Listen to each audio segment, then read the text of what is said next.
안녕하세요. 제 이름은 오현곡입니다. 지금 60대 중반이 되었죠.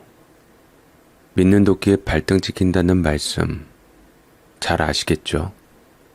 제일 믿지 못할 것이 자식이라고 하지만 믿는 도끼에 발등 찍힐 거라는 것을 알면서도 한없이 품어주고 내줄 수밖에 없는 게 부모인 마음이겠지요. 저도 누굴 위해서 희생하는 성격은 아니나 자식만큼은 내 뜻대로 되지 않더라고요. 젊은 시절 아내를 병으로 먼저 떠나보낸 뒤로는 세상에 남은 단 하나의 이유가 아들 민석이 뿐이었기에 아들 하나만 보고 버텨온 세월이 어느덧 반백년 가까이 흘렀습니다. 나는 몸이 부서져라 일하느라 아들의 학업엔 크게 신경 써주지 못했고 책가방을 메고 다니는 아들 뒤통수만 바라보며 살았던 날이 지금도 눈에 선합니다. 공부머리가 뛰어난 아이는 아니었지만 내 속을 썩이는 일 없이 나름대로 성실하게 누군가에게 피해주는 일 없이 어른이 될 때까지 자기 목숨 묵묵히 해내며 살아준 아들이 그저 고마웠고 그 덕에 나는 가난해도 어디 가서 기죽지 않고 살 수 있었습니다. 그 아이가 이제는 내게 아버지 이제 쉬셔야죠 라고 말할 만큼 자라버렸으니 세월이란 게 참 빠르다는 생각을 요즘 따라 자주 하게 됩니다. 머리는 좋지만 뒷바라지 해주고 이끌어주는 사람이 없으니 민석이는 공부하는 담을 쌓고 오로지 돈을 벌 궁리만 했습니다. 빨리 졸업하고 취직해서 아버지에게 힘을 보태겠다며 고등학교도 일찌감치 공업고등학교로 진학했고 손에 기술 하나라도 익혀보겠다며 야무지게 마음을 먹었더랬습니다. 민석이 뜻대로 졸업하자마자 그 흔히들 말하는 대기업 생산직에도 운 좋게 들어가게 되었는데요. 그때만 해도 저 역시 이제야 이 아이도 자기 자리를 찾았구나 싶어 한시름 놓았던 기억이 납니다. 저때 사람들은 어떤 대기업만 밟아도 그 인생은 성공한 인생이라 생각했으니 말이지요. 저는 아들이 정말 자랑스럽고 어딜 가든 우리 아들이 대기업 다닌다고 얘기를 하고 다니며 한때 어깨가 뿌듯해질 때가 있었습니다. 우리 아들이 대기업을 갔어. 대기업 가기 얼마나 힘든 줄 잘 알지? 몇 명 안 뽑았는데 글쎄 우리 아들이 철석하고 붙었다니까. 그게 다 실력이 있어서 인재를 알아본 거 아니냐고. 그렇지. 좋겠어. 아들 대기업 들어가고. 이제 발 뻗고 맘 편할 일만 남았네. 그렇게 민석이 걱정하더니 일이 정말 잘 풀려서 다행이야. 친구들은 하도 제가 자랑을 하니 젊을 때는 모른 척 했겠지만 그래도 연배가 좀 생겼다고 넉넉한 인심으로 받아들여줬습니다.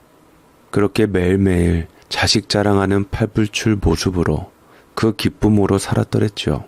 하지만 사람 상황이란 게 언제나 내 뜻대로만 움직이는 건 아니더군요. 막상 들어가 보니 단순 반복되는 기계적인 일에 민석이는 점점 지쳐갔고 체력은 체력대로 빠져나가고 무언가를 배운다는 느낌도 없이 하루하루를 흘려보내는 생활이 영 적성에 맞지 않았던 모양입니다. 어느 날 민석이가 교대 근무에 나를 지새우며 피곤한 얼굴로 들어왔는데 도저히 안 되겠던지 제게 말부터 꺼냈습니다. 아버지, 저 아무래도 직장 그만둬야 할 것 같아요. 꼭 참고 다녀보려 했는데 도무지 정도 붙질 않고 힘들어서 다니기 좀 그렇네요. 아니, 그게 무슨 소리냐? 갑자기 직장을 그만두겠다니. 혹시 일하다가 잘못해서 상사 눈밖에 난 거야? 그런 거 아니에요. 그냥 돈이 다가 아니잖아요. 전 하루를 살더라도 행복한 곳에서 행복하게 일하고 싶어요. 결국 그 좋은 직장을 몇 년 버티지도 못하고 그만두겠다는 말을 꺼냈을 때 저는 솔직히 그 결정을 선뜻 받아들이기 어려웠습니다. 수많은 사람들이 들어가고 싶어도 못 들어가는 자리인데 왜 이 아이는 이렇게 쉽게 포기하는 건가? 저도 모르게 목소리가 높아졌고 그 일로 민석이와 꽤나 크게 부딪히게 되었습니다. 그날 저녁 말없이 밥을 먹던 아이의 젓가락질 소리마저 멎었을 때 저는 뒤늦게야 이 아이가 얼마나 고민 끝에 말을 꺼냈는지 미처 헤아리지 못한 제 속 좁음을 돌아보게 되었죠. 그날 대화를 떠올리면 아직도 제 가슴 한편이 시립니다. 일을 마치고 늦게 들어온 저녁, 식탁에 마주 앉아 밥을 먹다가 저는 제 일인 것 마냥 속에 천불이 일어 민석이를 온 힘을 다해 말리며 말을 꺼냈습니다. 민석아, 다시 한번 생각해봐라. 그 어렵게 들어간 좋은 직장을 왜 그만두려고 하냐? 요즘 같은 세상에 그런 대기업에서 받는 월급이랑 복지 어디 가서 쉽게 못 만나는 거야. 그러자 아이는 젓가락을 내려놓고 한숨부터 내쉬며 대꾸했습니다. 아무리 돈을 많이 줘도 뭐해요? 아버지, 제 생활이 없어요. 매일이 똑같고 숨도 못 쉬겠어요. 대기업은 그만큼 일도 많이 시키고 쉬는 날도 눈치 보여서 제대로 못 쉬어요. 아버지는 안 다녀보셔서 몰라요. 그래도 세상에 거저 얻는 건 없어. 공짜가 어디 있니? 너 다른 회사 가도 일 편하지 않아. 오히려 대기업은 일한 만큼은 확실히 챙겨주는 데잖아. 어디 잘못 들어가면 일은 일대로 하고 돈은 돈대로 못 받아. 저도 참지 못하고 다시 말을 받았습니다. 민석이는 고개를 옆으로 돌리며 퉁명스럽게 말하더군요. 그냥 제 일이니까 제가 알아서 할게요. 그래도 아버지 노릇이란 게 뭔가 말려야 할 땐 말려야 한다는 생각이 머릿속을 가득 채워서 저는 끝까지 부모된 마음으로 단호하게 말했습니다. 민석아, 아버지 말 좀 들어봐. 아버지가 너보다 사회생활은 그래도 더 했잖냐. 지금 다니고 있는 회사 그만두면 나중에 분명히 후회한다. 그때 아이가 저를 정면으로 바라보며 처음 듣는 말투로 말을 던졌습니다. 그래서 저는 제 사업 차릴 거예요. 매일 회사 나가서 사장님 좋은 일만 시켜주는 삶. 더 이상은 못하겠어요. 겁도 없는 녀석이라는 뜻밖의 생각에 저는 놀라서 소리를 조금 높였습니다. 사업? 그건 더더욱 안 된다. 너 요즘 경기가 얼마나 어려운 줄이나 알아? 차라리 남 밑에서 일해서 돈 받는 게 나아. 실패하면 다 끝이야. 하지만 민석이는 더 이상 제 말을 들으려 하지 않았습니다. 조용히 일어나 식탁을 떠나며 마지막으로 이렇게 말하더군요. 아버지는 이래도 안 되고 저래도 안 되고 제가 왜 성인이 됐는데도 여전히 아버지 간섭을 받아야 돼요? 그냥 제 인생이니까 제 뜻대로 살게 놔두세요. 실패해도 제가 선택한 거면 제가 책임질 테니까요. 저는 마지막까지 말렸습니다. 지금 그만두면 나중에 분명히 후회할 거라고 젊은 혈기에 덜컥 벌린 일로 인생이 쉽게 틀어질 수도 있다고 애타게 말했지만 민석이 마음은 이미 돌아설 대로 돌아서 있었고 결국 제 말은 들은 척도 없이 헛바람 속에 흩어지고 말았습니다. 그렇게 그는 회사를 그만두고 짧지 않은 시간 동안 모은 퇴직금과 그간의 월급 일부를 모아 조그맣게나마 가게를 하나 차렸습니다.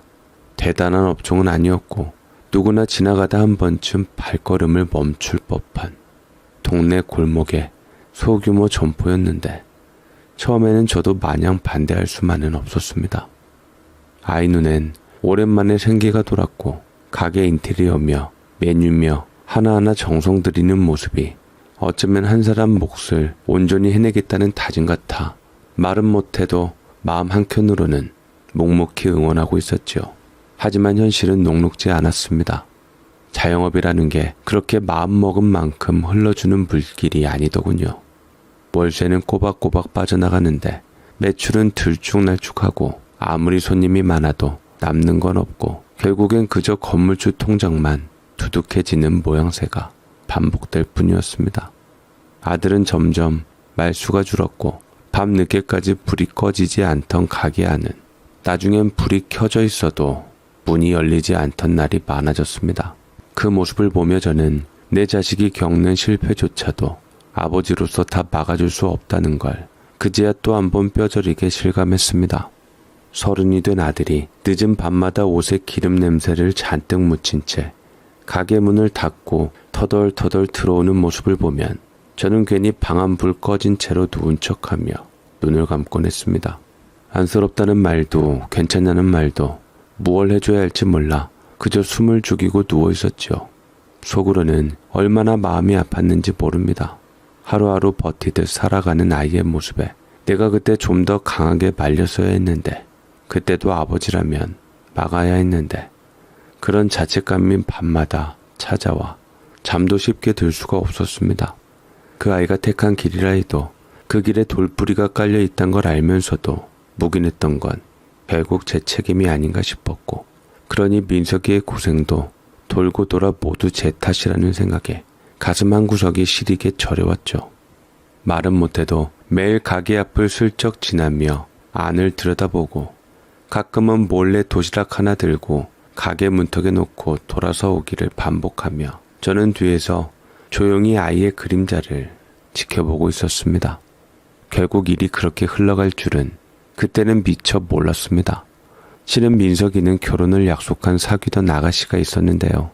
처음 봤을 때부터 말투가 또렷하고 눈빛이 야무져서 참 괜찮은 아가씨구나 싶었고, 두 사람이 결혼 얘기까지 오갈 정도로 서로를 믿고 아끼는 게 느껴졌던 터라 저는 마음 한편으로 은근히 기대도 했습니다.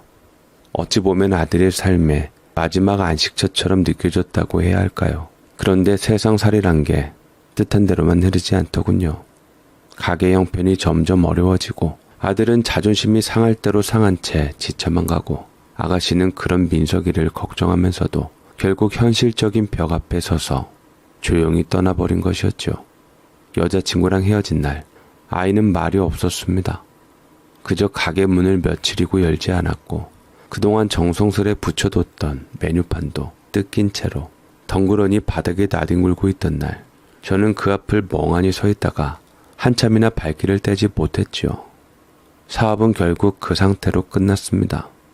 모아뒀던 돈은 이미 바닥났고 남은 건 밀린 공과금과 빚뿐이었고, 민석이는 집안에 틀어박혀 낮인지 밤인지 구분도 못한 채 지냈습니다. 점점 얼굴은 퀭해지고 말수도 줄고 술을 입에 대는 날이 많아졌습니다.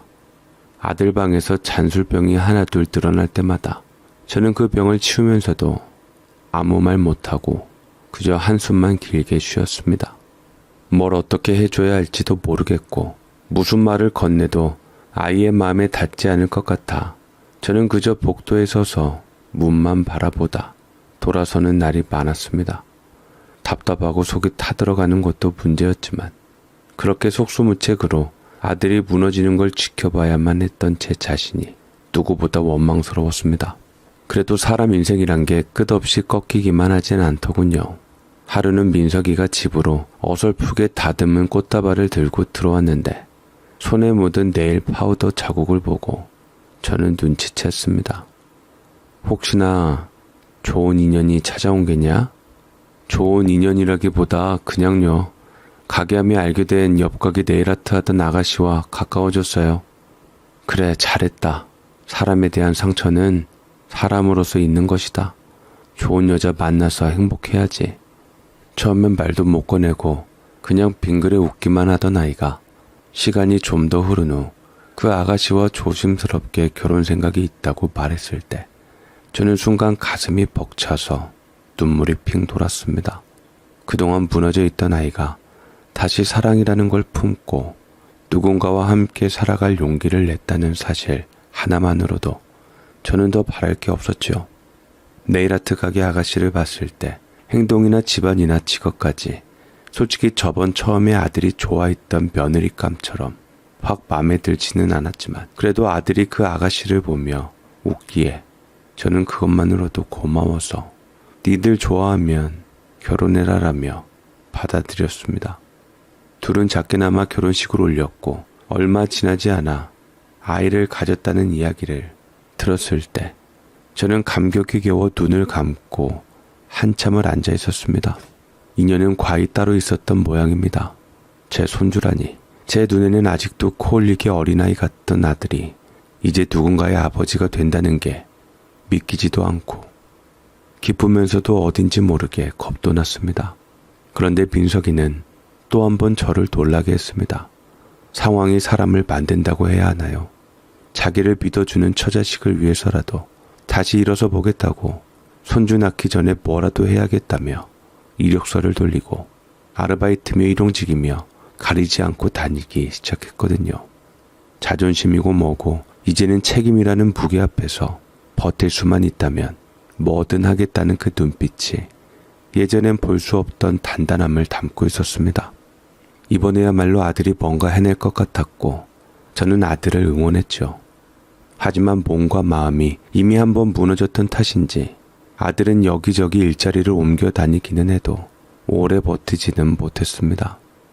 그러다 집안에선 며느리가 배가 불러오고 몸이 무거워질 무렵부터 저는 놀고 있는 시간이 있으니 자연스레 며느리 살피려 연락했다가 가게 청소며 집안 살림을 돕게 되었고, 그래, 부모 도움 받는다고 그럴 때가 차라리 낫다고 했는데 그 일이 저에겐 무척 감사한 시간이기도 했습니다. 손에 물 묻히며 바닥을 닦고 내일 기계 먼지를 닦아내는 그 시간 동안 저는 내가 이 집에 여전히 쓸모있는 사람이란 사실을 조용히 확인할 수 있었고, 아이 둘이 힘겹게 일군 이 작은 가게가 다시 살아 숨쉬는 공간이 되어가는 걸 곁에서 지켜보는 게 어쩐지 뿌듯했습니다. 그 무렵 민석이는 다시 한번 마음을 다잡고 새로운 사업 구성을 구상하느라 낮이면 책상 앞에 앉아 노트에 메모를 끄적이고 밤이면 조용히 인터넷을 뒤지며 틈틈이 길을 찾아보려 애썼습니다. 그러다 마침내 손주가 태어났습니다. 산모는 출산 후 회복에 전념해야 했고 신생아의 울음소리에 집안은 다시 분주해졌습니다. 며느리는 어쩔 수 없이 내일 가게 문을 임시로 닫게 되었고, 민석이는 더 미룰 수 없다는 듯 허리띠를 동여매고 새벽 첫 차를 타며 택배 일을 시작했습니다. 그러던 어느 날 새벽 배송을 마치고 돌아오던 민석이가 오토바이와 부딪히는 교통사고를 당했다는 전화를 받았을 땐 눈앞이 아찔해서 숨부터 멎는 줄 알았습니다. 급히 병원으로 달려갔을 땐 아이는 응급실 침대에 누워 다리에 깁스를 한 채 누워 있었고, 며느리는 안색이 하얗게 질린 얼굴로 민석이 손을 꼭 붙잡고 있었습니다. 큰 사고는 아니라고 의사는 말했지만 다리의 인대가 찢어져 한동안은 무리한 노동은 어렵다고 했고, 그 말은 곧 민석이가 다시 택배 일을 하긴 힘들 거라는 이야기였죠. 민석이는 회복 시간 동안 집안에서 시간을 보내게 되었는데 그게 길어질수록 얼굴의 기운은 빠져갔고, 처음엔 조심스레 재활운동할 겸 헬스장을 알아본다며 얘기하더니 나중엔 말조차 아예 꺼내지 않았습니다. 며느리는 아이를 돌보며 살림까지 감당하느라 지쳐갔고, 시간이 흐를수록 서로의 말이 날카로워지더니 급기야는 싸움 끝에 며느리가 울먹이며 짐을 싸겠다고 말하는 상황까지 갔습니다. 그날 밤 저도 참다 못해 두 아이를 불러 거실에 앉혀두고 오랜만에 아버지로서 큰 소리를 냈습니다. 너희가 아무리 힘들어도 서로를 놓는 건 마지막이어야 한다. 내가 도와줄 테니까 다시 한번 붙잡고 살아봐라. 아버님, 제가 오죽하면 그러겠어요. 애 키우느라 너무 힘들어요. 그래, 더 이상 큰 소리 내지 말고 다시 한번 잘 일어나 보자꾸나. 민석이도 잘해보려다 삐끗한 건데 네가 내조도 잘하고 이해해줘야지. 그 말에 며느리는 눈물을 닦았고 민석이는 고개를 숙인 채 말없이 제 앞에 두 손을 모았지요. 그리하여 저는 어쩔 수 없이 다시 한번 더 노후를 위해 아껴두었던 적금을 깼습니다. 편의점이라도 하나 차려 아이가 자립할 수 있도록 해보자며 동네 외곽 쪽 임대료가 비교적 저렴한 자리에 점포를 얻어줬고 진열대와 냉장고까지 중고로 마련해 겨우 가게를 열었습니다. 하지만 세상은 생각만큼 호락호락하지 않았습니다. 사방에 경쟁 업체는 넘쳐났고 본사에서 요구하는 납품 조건도 까다로웠으며 하루에 12시간 서 있어도 남는 건 겨우 점포 유지비와 생활비 조금뿐이었습니다. 아이들은 다시 싸울 기운조차 없이 지쳐 있었고 가게는 연명이라는 말이 딱 맞을 정도로 겨우 돌아갔습니다. 그날 밤 평소보다 술 냄새가 더 짙게 밴 채로 들어온 민석이는 거실 불도 켜지 않은 채 벽에 기대 앉아 있었습니다. 저는 말없이 물을 내밀었지만 아이는 그 컵을 밀쳐내더니 한참을 침묵하다가 마침내 쏟아내듯 말하더군요. 아버지, 왜 그때 내가 대기업 다닌다는 거 그만둔다 했을 때 나를 더 말리지 않았어요? 왜 그냥 두셨어요? 내가 그 회사 계속 다녔으면 지금 이렇게 안 됐을 거잖아요. 그게 무슨 말이냐? 네가 그만둔다 그랬을 때 내가 얼마나 많이 말렸는지 기억 안 나냐? 처음엔 그게 취중에 넋두리려니 했지만 이어진 말들은 제 가슴에 송곳처럼 박혔습니다. 아버지는 늘 그런 식이에요. 간섭하지 않는 척 하면서 결국엔 책임은 나한테 돌리잖아요. 그때 나한테 매달려서라도 회사 그만두지 말라고 했어야죠. 왜 그냥 두셨어요? 저는 순간 말문이 막혔습니다. 그날 밤 아이가 얼마나 힘들었는지 알면서도 그렇게 원망을 들으니 억장이 무너졌고 서운함에 가슴이 쿡쿡 쑤셔서 차마 대꾸할 말도 떠오르지 않았습니다. 40이 된 아들이 제 눈앞에서 마치 12살 아이처럼 울분을 토해내는 걸 보며 저는 오히려 마음이 복잡하게 흔들렸고 다음 날부터 저는 아들 내외와의 연락을 조금씩 끊었습니다. 명절도 건너뛰고 가게 앞도 일부러 돌아가고 전화가 와도 받지 않고 그렇게 세월이 지났습니다. 하지만 참 부모 마음이라는 게 말처럼 끊어지는 게 아니더군요. 밥을 먹어도 텔레비전을 봐도 잠을 자려 누워도 마음 한구석엔 늘 그 아이가 걸렸습니다. 밥은 잘 먹나? 애는 안 아픈가? 며느리는 아직 같이 사는가? 그런 생각들이 하루에도 몇 번씩 올라와 저는 나도 모르게 혼잣말로 민석이를 부르고 있었습니다. 그러던 어느 날 며느리에게서 전화가 왔습니다. 평소보다 숨소리가 거칠고 다급했기에 직감적으로 무언가 큰 일이 났음을 느꼈습니다. 아버님, 민석 씨가요. 병원이에요. 지금 급하게 오셔야 해요. 뭐 병원? 민석이가 왜? 알았다. 내가 일단 가마. 우리 민석이 좀 잘 돌보고 있어라. 너무 급한 마음에 더는 묻지도 않았습니다. 전화기를 든 손 그대로 현관문은 벌컥 열고 신발도 제대로 못 신은 채 맨발로 병원까지 뛰었습니다. 얼마나 시간이 흘렀는지도 모르고 병실 앞에 도착했을 때 하얀 천장을 바라보며 누워있는 아들의 얼굴에 코에 튜브가 꽂혀 있었고 볼은 말라붙어 있었습니다. 제가 다가서자 민석이는 간신히 눈을 떴고 입술이 조금씩 떨리더니 이내 눈가에 고인 눈물을 흘리며 떨리는 목소리로 말했습니다. 아버지, 나 죽기 싫어요. 살려주세요, 아버지. 그 말을 듣는 순간 저는 가슴이 철렁 내려앉았습니다. 눈앞에 누운 민석이는 예전처럼 고집을 부리고 짜증을 내던 40살 어른이 아니었습니다. 코에 줄을 꽂고 얼굴이 반쯤 꺼져버린 채 눈물을 흘리는 모습은 제가 젊은 시절 품에 안고 다니던 그 앳된 아이 그 자체였습니다. 그토록 당차게 살아보겠다고 버티던 아이가 죽기 싫다며 제 손을 붙잡고 말하는데 저는 도무지 아무 말도 할 수 없었고 눈물만 줄줄 흘렀습니다. 의사는 조심스럽게 말했습니다. 민석이는 이미 수개월 전부터 몸속에 이상 징후가 있었지만 무시한 채 버텨왔고 결국 말기 심부전 판정을 받게 되었다고요. 양쪽 신장은 제 기능을 거의 하지 못하고 있었고 이제는 매주 투석을 받지 않으면 생명이 위태로운 상황이라며 장기적으로는 신장 이식이 꼭 필요하다고 했습니다. 공여자 검사를 위해 가족부터 검사를 받아보자는 말에 저는 망설이지 않고 대답했습니다. 내가 민석이 애비요. 저부터 해봅시다. 제 몸에서 하나 떼줘야 산다면 지금 당장이라도 검사를 하죠. 의사는 제 나이를 보고 살짝 난처한 눈빛을 지었습니다. 60대가 넘으셔서 공여자가 되시기엔 고령이신데 체력이 감당되실지 일단 검사를 해보긴 하겠지만 그 말에 저는 조금도 물러서지 않았습니다.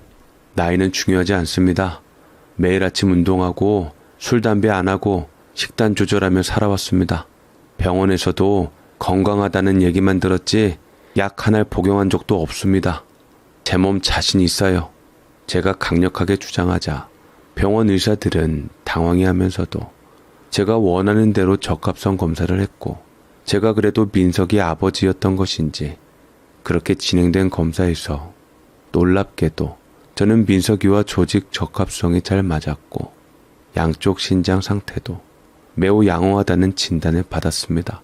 의사는 정밀 검사 결과를 설명하며 보통 이 나이엔 어려운 경우가 많은데 아버님처럼 신장이 건강하신 분들은 드물다고 수술 자체는 무리가 없겠다고 했습니다. 그 말을 듣는 순간 저는 조금도 망설이지 않았습니다. 이놈이 사람 안 준다면 내 몸속 장기 하나쯤이야 얼마든지 줄 수 있지. 그깟 신장 하나쯤은 내 아들 위해서 뭐가 아까울까? 저는 의사의 설명이 끝나기 무섭게 이식 동의서에 제 이름을 또박또박 적었습니다. 그 종이 위에 사인을 하면서도 저는 떨지 않았습니다. 내 손으로 자식을 살릴 수 있다면 그것만큼 복된 일이 어디 또 있을까 싶었습니다. 그 순간 제 마음엔 오직 하나뿐이었습니다. 이 아이를 살려야 한다. 그 어떤 망설임도 계산도 두려움도 없었습니다. 자식이 죽음 앞에 서 있는데 무슨 대단한 이유가 더 필요하겠습니까? 그렇게 수술을 받았고 회복실 침대 위에서 깨어난 저는 옆 침대에 누워있는 민석이를 바라보며 비로소 안도할 수 있었습니다. 기적처럼 수술은 성공적이었습니다. 민석이는 제 신장을 받아들였고 의사는 수술 경과가 아주 좋다고 했습니다. 며칠 후 퇴원 수속을 밟는 날 민석이는 제 손을 꼭 잡고는 떨리는 목소리로 말했습니다. 아버지, 제가 이제부터는 아버지를 지키겠습니다. 끝까지 제가 모실게요. 그 말을 들으며 제 속이 얼마나 뭉클했는지 모릅니다. 드디어 아들이 철이 들었나 보다라고 생각이 들었습니다. 그 아이가 태어나 처음으로 자기가 날 지키겠다는 말을 해주는 그 순간 모든 시간, 모든 지난 세월의 원망과 고통이 뭉텅뭉텅 떨어져 나가는 기분이었습니다. 민석이는 제 눈을 똑바로 보며 고마움을 담아 말했고 저는 말없이 그 손을 토닥이기만 했습니다. 그 옆에 있던 며느리의 표정은 잠시, 아주 잠깐 굳어졌지만 저는 그것에 개의치 않았습니다. 나는 무엇을 바라고 장기를 준 게 아니었고 다만 다시는 이 아이를 병상 위에서 보는 일만 없기를 바랬을 뿐이니까요. 그래도 제 몸 한쪽을 떼어줌으로써 이렇게 아이와 다시 가까워질 수 있었다는 사실 하나만큼은 말로 다할 수 없는 기쁨이었습니다. 그런데요, 확실히 나이 들어서 큰 수술을 받고 나니 몸의 여기저기에서 조금씩 이상 변화가 나타났습니다. 전에는 동네 뒷산을 거뜬히 오르던 다리가 이제는 몇 계단만 올라가도 숨이 가빠졌고 식사를 해도 금방 피로가 몰려왔으며 몸속 수분이 잘 빠져나가지 않는지 발등이 자주 부었습니다. 밤에 잠을 자다가도 갑자기 옆구리가 묵직하게 쑤시거나 기온이 살짝만 내려가도 이가 덜덜 떨리며 추위가 온몸에 번졌습니다. 무엇보다 피로가 쉽게 풀리지 않았고 일어날 때마다 뼈마디마디가 무겁게 눌리는 느낌이 들었습니다. 아, 이게 장기 하나 없는 몸이구나 싶어지는 순간들이 하루에도 몇 번씩 찾아왔죠. 그렇다고 후회는 단 한 번도 해본 적 없습니다. 내가 아버지로서 해줄 수 있는 마지막 역할을 다했다는 사실 하나로 나는 오히려 마음이 평안했습니다.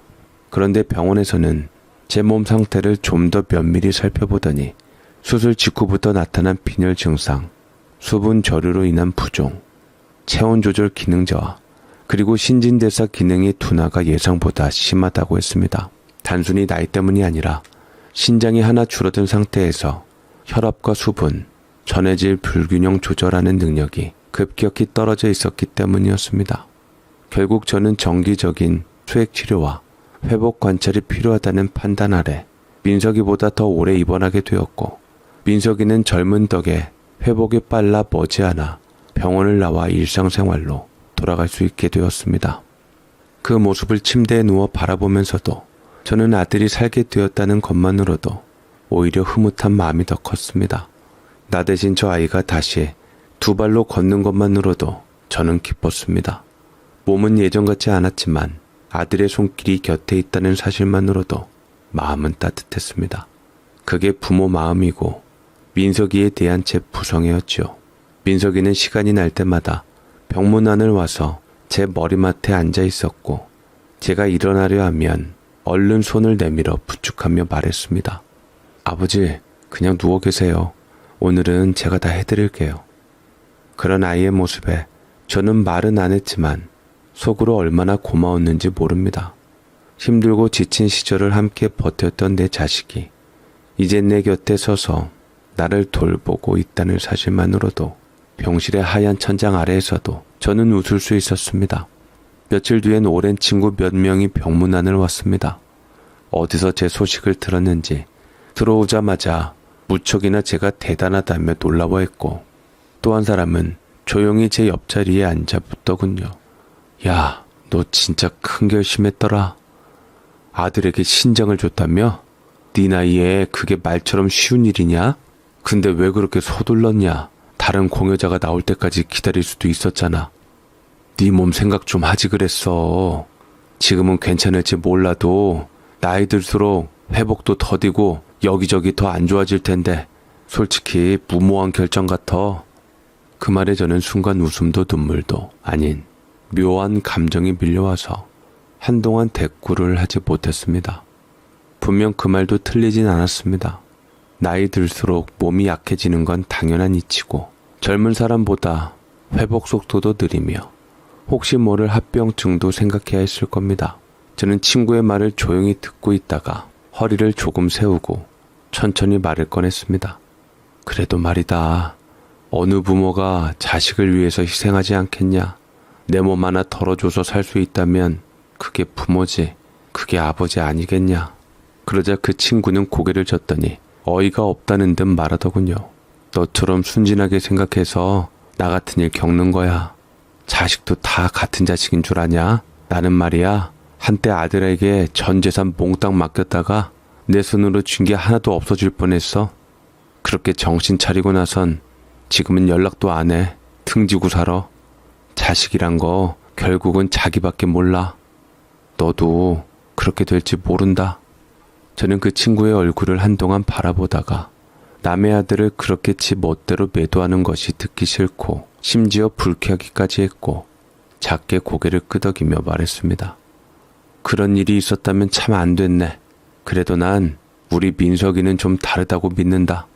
수술 끝나고 나한테 그랬어. 이젠 자기가 날 지켜주겠다고. 끝까지 모시겠다고. 그 말 난 믿어. 내 몸에서 장기 하나 떼어냈더니 아이 눈빛이 달라졌어. 나는 지금 그걸로 충분하다 생각한다. 하지만 친구는 그 말에 코웃음을 치며 턱을 돌리더니 마지막으로 한마디를 툭 던지고는 병실을 나갔습니다. 똑똑히 기억해둬. 자식이란 놈은 말이지 세상에서 가장 이기적인 존재야. 더 늙어서 그거 깨닫지 마라. 문이 닫히고 난 뒤 병실 안엔 다시 정막이 내려앉았습니다. 그 친구 말이 틀렸다고 단언할 수 없었지만 제 마음속엔 아직 민석이에 대한 믿음이 남아 있었습니다. 저는 민석이에게 기대고 싶어서 그런 건 아니었습니다. 내가 낳은 자식이라 해도 한 집에 오래 붙어 살다 보면 서로 피곤해질 수 있다는 걸 저는 너무나 잘 알고 있었고 무엇보다 저는 제 발로 선 노년을 살고 있었습니다. 그렇지만 몸이 아직 다 회복되지 않았고 수술 후유증으로 병원 침대에서 일어나기도 버거운 나날이 이어지던 날, 그 시점엔 며칠이라도 누군가의 손길이 필요했습니다. 그 누군가가 아들이라는 것에 저는 그냥 안도했고 또 고마웠을 뿐입니다. 그래서 민석이가 아버지 퇴원하시면 저희 집에서 지내세요. 약속 드렸잖아요.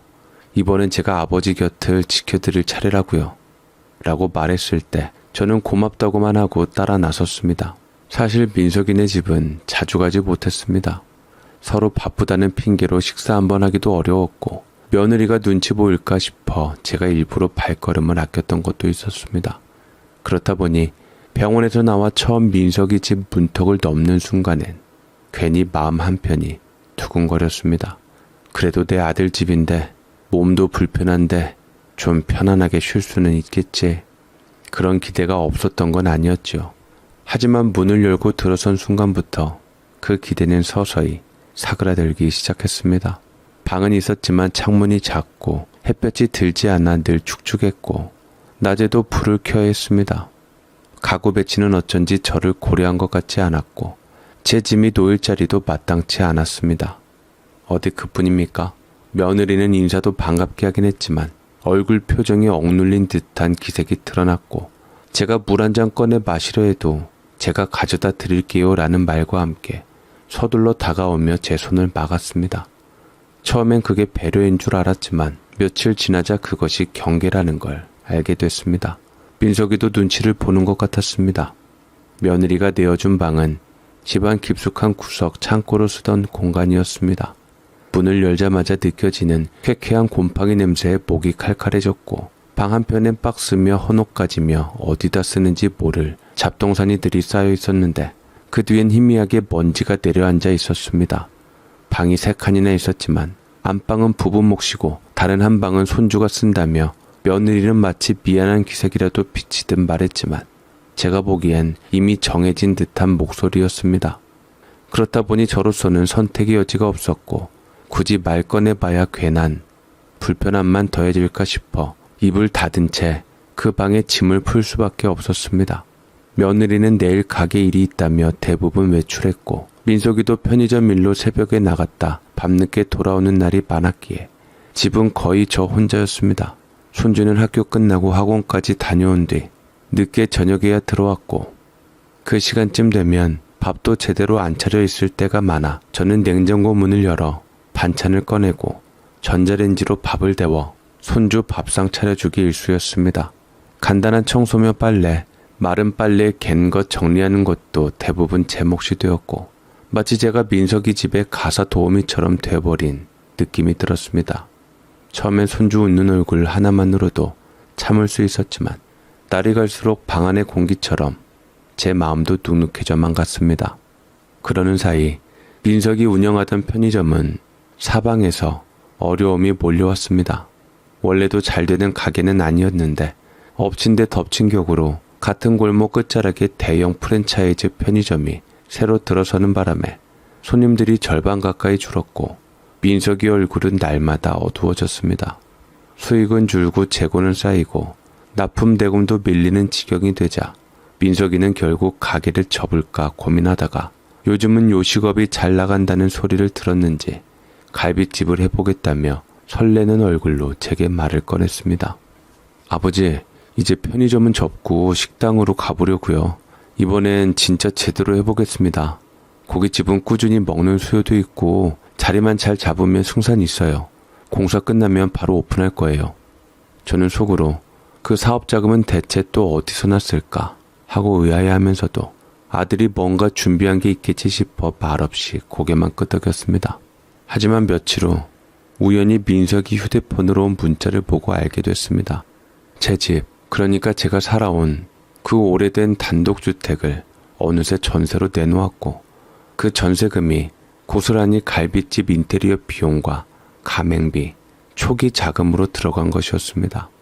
아들은 아무 말도 없이 그 일을 처리했고, 저는 병원에서 태어나자마자 이미 내 집이라 부를 수 없는 상황 속에 놓여 있었던 겁니다. 저는 민석이가 제 집을 제 허락 없이 전세로 돌려 그 돈으로 장사를 시작했다는 사실을 알게 된 뒤 참지 못하고 호되게 꾸짖었습니다. 너 이 녀석, 내 허락도 없이 네 멋대로 집을 전세로 줬다고? 너 그게 어디 아버지한테 할 짓이냐? 내가 죽은 것도 아닌데 남의 집처럼 내쫓고 내 돈으로 장사를 벌여? 민석이는 처음엔 머쓱한 얼굴을 하더니 곧 어깨를 펴고 목소리를 높였습니다. 남도 아니고 제가 아버지를 모시는데 그 정도도 못해요?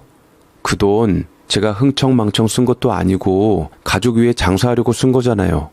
아버지 모시는 거 제가 미안해야 할 일이에요? 그 말에 저는 더는 말을 잇지 못했고 우리 부자 사이엔 깊은 금이 가버렸습니다. 며느리는 그날 이후로 더욱 노골적으로 저를 밀어냈습니다. 주방에서 그릇을 닦다 말고 혼잣말처럼 그러나 분명 제게 들리게끔 말했습니다. 아버님 들어오신 이후로는 집에 바람 잘 날이 없네요, 정말.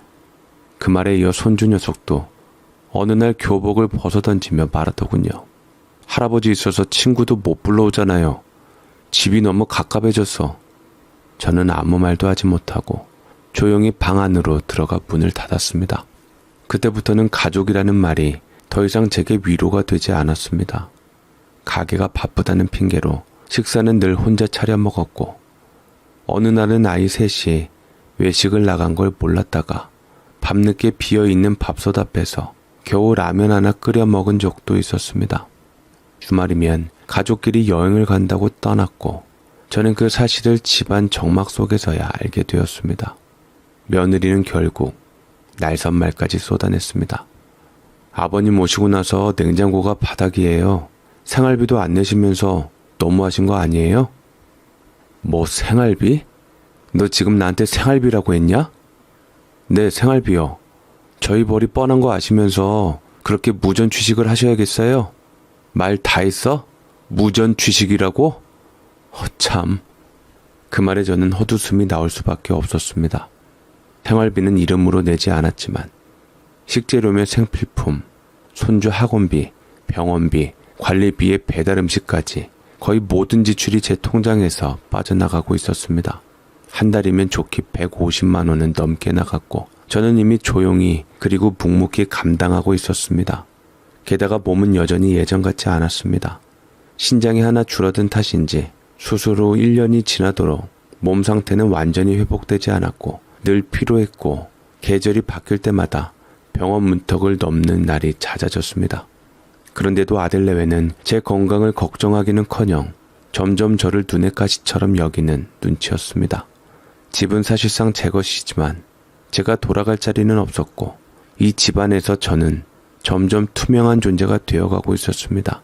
그러던 어느 날 새벽녘까지 아들과 며느리는 거실 불도 끄지 않은 채 소곤거리며 긴 얘기를 나눴고, 다음날 민석이가 제게 조용히 말을 꺼냈습니다.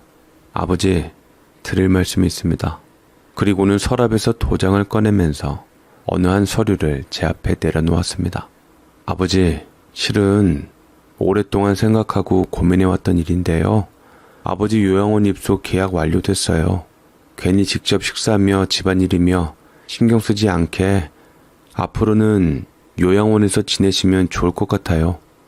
저는 말도 안 되는 통보에 저도 모르게 기겁하며 머리끝까지 화가 났고 민석이한테 따져댔습니다. 하지만 민석이는 참으로 놀라울 정도로 아무 표정이 없었고 그 모습에 기가 막힐 지경이었습니다. 뭐? 요양원이라고? 누구 맘대로? 차라리 그럴 거면 나 내 집에 돌아가련다. 얼른 세입자에게 전세금 빼주거라. 제가 전세금 빼줄 돈이 어딨어요? 지금 다 사업에 들어갔는데. 아버지, 왜 이렇게 이기적이세요? 어차피 나중에 아버지 돌아가시면 그 집 제 집 되는 거잖아요. 네 멋대로 하는 건 이기적인 게 아니고? 내가 신장 주고 널 살게 해줬더니 어떻게 네가 나한테 이럴 수가 있냐? 그 순간 제 안에서 꾹꾹 눌러왔던 감정이 갈라진 둑처럼 터져버렸습니다. 내 몸 하나 덜어줘서 저놈을 살렸고 돈도 시간도 모든 노년의 평온도 내어줬는데 이제 남은 게 없으니 그 빈 껍데기를 쓸모없는 존재처럼 떼어내고 버리려는 거였구나. 그제야 뼈에 사무치게 깨달았습니다. 내가 놈에게 준 건 단순한 생명이 아니었습니다. 부모를 벗어버릴 자유, 날 밀어내고 돌아서도 된다는 권력을 넘겨준 셈이었죠. 그렇다고 여기서 순순히 무너질 수는 없었습니다. 마침 잊고 지냈던 시골 땅 문서를 정리하던 중이었습니다. 한때 주말 농장처럼 쓰려고 사두고는 제대로 손도 못 대고 방치해둔 낡은 건물 한 채와 그 부지가 눈에 들어왔죠. 서류상으로는 오래된 창고 겸 점포로 등록되어 있었고 위치도 그리 번화한 곳이 아니었기에 애초에 큰 기대도 하지 않았던 땅이었습니다. 그런데 무심코 지자체 개발 공고를 검색하던 중 눈에 의심할 만한 정보를 발견했습니다. 그 건물이 바로 지방도로 확장 예정지에 포함되어 있었고 보상 대상 1위로 확정된다는 공지가 떠있던 겁니다. 몇 년 전까지만 해도 제법 황량했던 그 마을이 근처에 산업단지가 들어선다더니 결국 도로 개발까지 본격적으로 추진되고 있었던 것이지요. 확인해보니 지자체 공시지가가 이미 이전보다 4배 이상 뛰어올랐고 토지보상 협의가 마무리되면 수억 원대 현금 보상이 가능하다는 사실을 알게 되었습니다. 손에 쥐지도 못했던 그 땅 한 필지가 이제는 제 인생을 다시 바로 세울 수 있는 마지막 동아줄이 되어 있었습니다. 저는 그것을 확인하자마자 동아줄이라는 것을 깨닫고 곧장 법무사를 찾아갔습니다. 그 땅과 건물의 권리를 다시 정리하면서 저는 단호하게 제 의지를 문서에 남겼습니다. 요양원 입소 계약은 제 의지와 무관하게 아들 부부가 멋대로 진행한 것이며 그 어떤 강요나 합의도 없었다는 점을 법무사를 통해 분명히 밝혔고, 그와 동시에 민석이와 며느리가 제 재산이나 거주지에 접근하거나 간섭하지 못하도록 접근 금지 조항까지 추가해 정식 공증을 받았습니다. 더는 내 인생을 타인의 손에 맡기지 않겠다.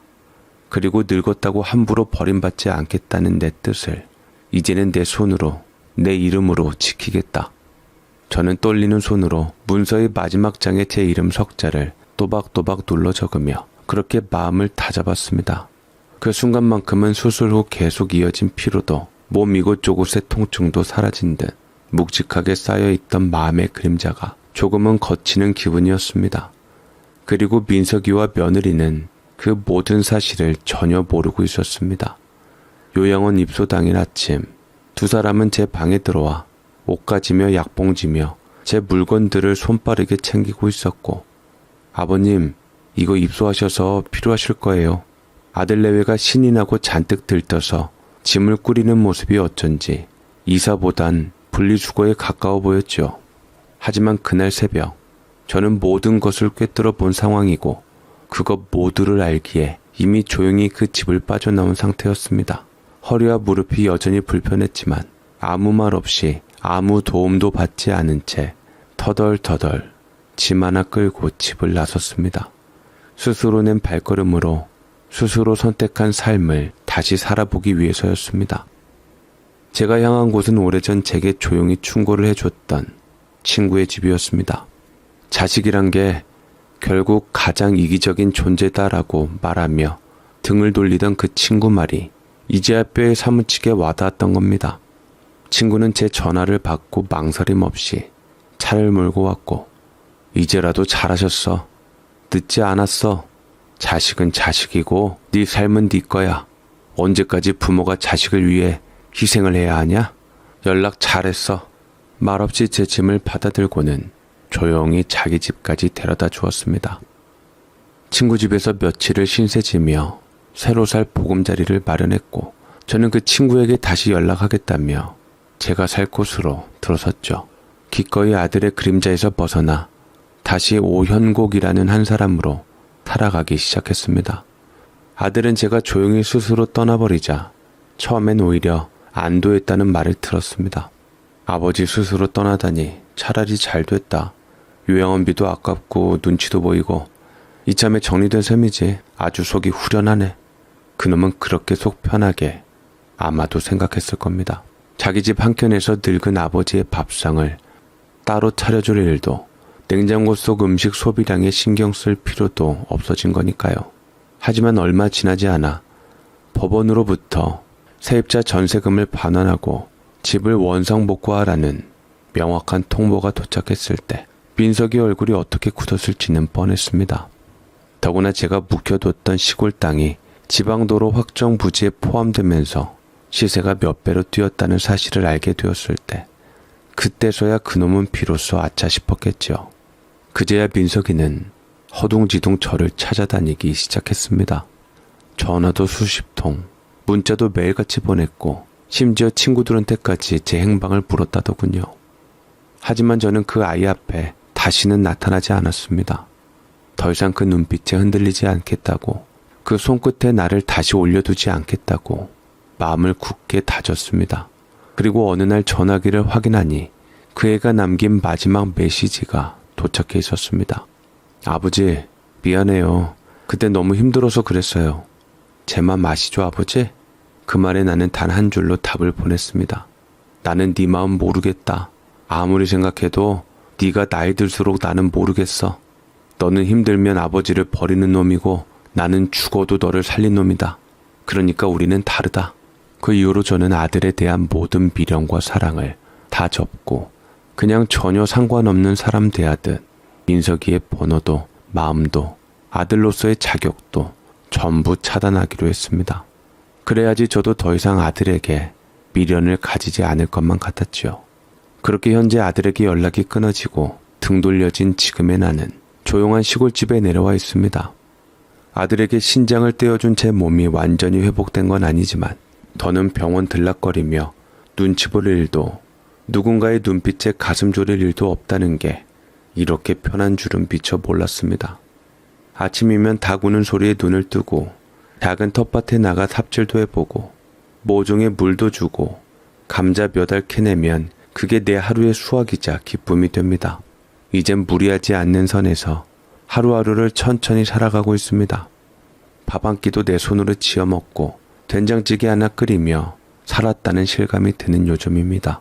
누가 차려주는 밥상도 좋지만 쌀 씻어 불리고 호박 하나 썰고 찬장에 놓아둔 간장 단지 꺼내는 이 작은 행동들이 내가 아직 나를 돌볼 수 있다는 증거라 생각하니 참 고맙습니다. 제 스스로 마음대로 할 수 있는 자유가 제게 있다는 것은 감사한 일이 분명하지요.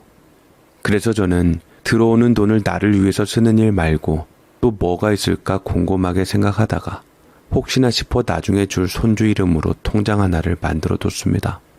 민석이 아들, 그러니까 내 손주가 자라 어른이 될 때 부모가 했던 어리석음을 반복하지 않기를 바라는 마음으로 말이지요. 매달 빠져나가는 교육비와 병원비는 아깝지 않습니다.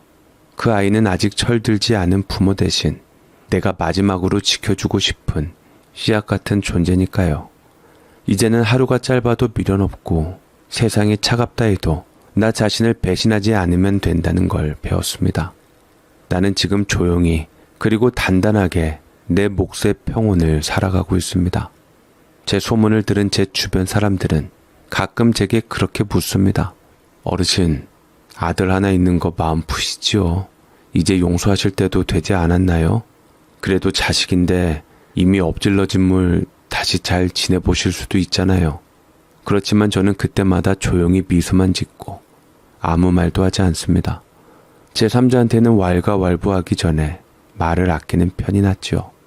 당연히 그 문제에 관해서는 단순한 것이 아니고 용서하고 말고의 문제가 아니기 때문입니다.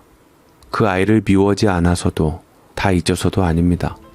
그저 제 마음 어디에도 용서라는 말을 꺼낼 자리가 없다는 걸 저는 너무나 잘 압니다. 신장을 내어줘 그 아이를 살려냈던 그날, 그게 제 생의 마지막 사랑이자 가장 조용한 이별의 시작이 될 줄은 몰랐습니다. 내 목숨보다 귀중한 내 아들이 내 몸의 일부만을 받고 나 몰라라 한 채 저를 요양원에 보낼 생각을 했다는 사실이 화가 나기보다는 그보다도 더 깊은 슬픔이 밀려들었습니다. 부모에게서 받은 삶을 되돌아보지 못한 채 자식이란 이름으로 부모를 짐으로 여기게 되는 세상의 구조가 참으로 씁쓸하고 또 안타까웠던 것이죠. 그래서 저는 지금도 아들을 보지 않지만 그 마음 끝에 원망이 남아있는 건 아닙니다. 그건 사실이에요. 저는 그저 바랍니다. 그 아이가 제 분신 같던 제 아들이 제가 다시 건넨 생명을 헛되이 쓰지 않기를, 자기가 살아있는 지금의 하루가 얼마나 소중한 것인지, 그것이 누군가의 눈물과 고통을 거쳐왔다는 걸 언젠가는 알아주길 바랍니다. 그래서 저는 용서하지 않는 것은 사실이지만, 하지만 저는 자식이기에 미워하지도 않습니다. 그저 조용히 진심으로 빌 뿐입니다. 내 아들 민석이가 부디 자기 삶을 소중히 여기며 저에 대한 원망을 버리고 남은 생을 따뜻하게 살아가기를 아비로서 마지막 소원을 빌고자 합니다. 제 사연 읽어주셔서 감사드립니다.